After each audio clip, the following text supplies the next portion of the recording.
Hey guys, welcome back to my new video. So I am in CBSE 10th grader. So guys, अभी हम लोग पढ़ रहे हैं इंग्लिश में देखो लेटर की प्रैक्टिस कर रहा हूँ मैं वीक में एक बार एक लेटर की प्रैक्टिस ज़रूर करता हूँ, हिंदी और इंग्लिश। तो आज मैं इंग्लिश से कर रहा हूँ, तो ये ऑल इन वन से मैं कर रहा हूँ। पहले तो अभी एक मैं अनसीन पैसेज कर रहा हूँ, अनसीन पैसेज से, फिर उसके बाद मैंने लेटर स्टार्ट कर दिया है। लेटर देखो, लेटर की प्रैक्टिस ज़रूरी होनी चाहिए क्योंकि देखो उसमें ग्रामेटिकल मिस्टेक्स, पर अभी तो मैं देख के लिख रहा हूँ क्योंकि मैं उसका फॉर्मेट अभी लर्न कर रहा हूँ। तो मैं फॉर्मेट देख रहा हूँ, फिर काफ़ी बॉडी में भी काफ़ी कुछ फॉर्मेट होता है। जैसे पहले तुम्हारा इंट्रोडक्शन, फिर बीच में मेन बॉडी, ऐसे करके होता है। तो उसको पैराग्राफ वाइज, पहले मैं पैराग्राफ में नहीं लिखता था लेटर को, बट आफ्टर सीइंग मैं उसको पैराग्राफ में लिखने लगा। So guys, now we have done letter writing and now we are going to SST। तो SST में यार मेरे लास्ट 2 चैप्टर बच रहे सिलेबस खत्म करने के लिए। एक था मैन्युफैक्चरिंग और उसके बाद तुम्हारा प्रिंट कल्चर, हिस्ट्री का लास्ट चैप्टर। तो मेरे को वो दोनों चैप्टर ख़त्म करने थे क्योंकि मैं जब सैम्पल पेपर लगा रहा था उसमें मेरे को प्रॉब्लम हो रही थी जब उस चैप्टर के क्वेश्चन आ रहे थे, और मैन्युफैक्चरिंग के एक क्वेश्चन तो हमेशा 5 मार्कर में रहते ही थे। तो इसीलिए मैंने पहले उस चैप्टर को ख़त्म करना सोचा। तो आज मैं मैन्युफैक्चरिंग कर रहा हूँ। तो मैन्युफैक्चरिंग में मैंने जितने भी इंपॉर्टेंट पॉइंट्स थे, वो तुम्हारा ज्योग्राफी पूरा फैक्ट से भरा हुआ है और क्वेश्चंस भी काफ़ी बनते हैं इससे। तो ज्योग्राफी मेरा काफ़ी वीक है अगर पूरे सोशल साइंस में देखोगे तो इसीलिए मैं ज्योग्राफी देखो भाई पूरा फैक्ट्स है उसमें।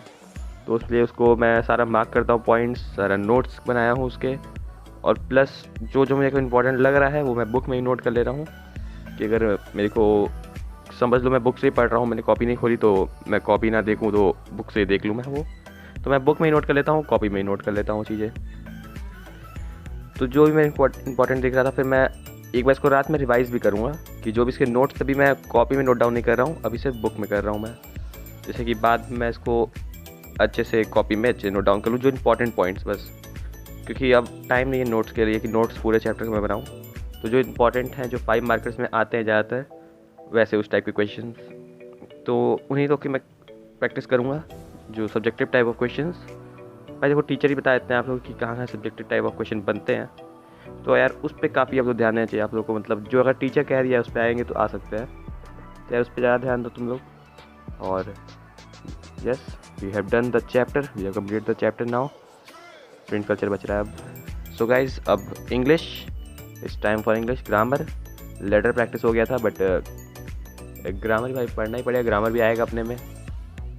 तो लिटरेचर तो वैसे भाई मेरे को बचा ही है लिटरेचर भी, बट ग्रामर में सब्जेक्ट वर्ब एंड एग्रीमेंट के सारे रूल्स देखो। मेरे को 9th में देखो मैंने ग्रामर कभी नहीं पढ़ी, इंग्लिश में भले था वो बट मैंने नहीं पढ़ा, और 10th में मुझे रियलाइज़ हो रहा है कि ग्रामर इंपॉर्टेंट था। तो फिर मैंने कई पहले क्वेश्चंस लगाना स्टार्ट किए, फिर इसके बाद मैं एक लेक्चर देखूंगा। तो लेक्चर तो एक्चुअली मैं जिस फ़ोन से रिकॉर्ड कर रहा हूँ उसी मैंने डाउनलोड रखा है, तो उसके मैं उसमें देख लूँगा। So guys, after that I just started after seeing the lecture, I have just started to do a sample paper of maths sample paper.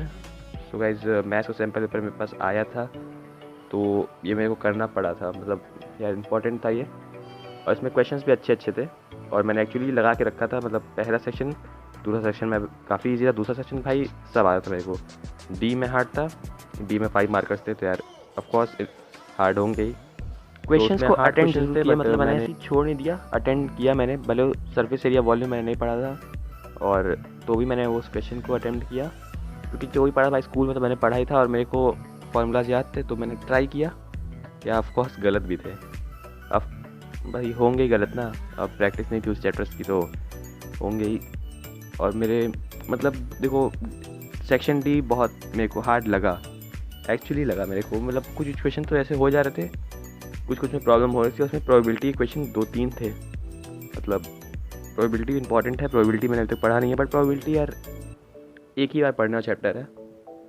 Normal पता है मेरे को, बस जहाँ फार्मूलाज लगते हैं वहाँ पे प्रोबेबिलिटी में वही देखना है मेरे को।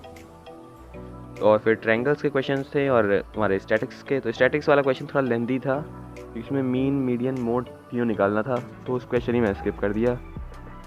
फिर मैंने ये ट्रायंगल वाला क्वेश्चन में अटेंड किया। फिर हमारा एक शेडेड रीजन का एरिया निकालना था, तो इसमें मेरे को बस आ रहा था, बट थोड़ा बहुत कन्फ्यूज़न था मेरे को। जैसे अब क्वेश्चन तुम लोग देख रहे हो, जैसे कि इसमें area of area of shade region निकालना था, तो अटेम्प्ट किया मैंने, अब पता नहीं सही होगा कि नहीं। और देखो मैं रफ़ के लिए अलग से एक ये टैप टाइप का है, ये भी इसको मैं यूज़ करता हूँ रफ़ के लिए, और रफ़ के लिए मैं पेज वेस्ट क्यों ही करूँ, तो इसीलिए मैं उस पर रफ़ करके और इरेज कर देता हूँ।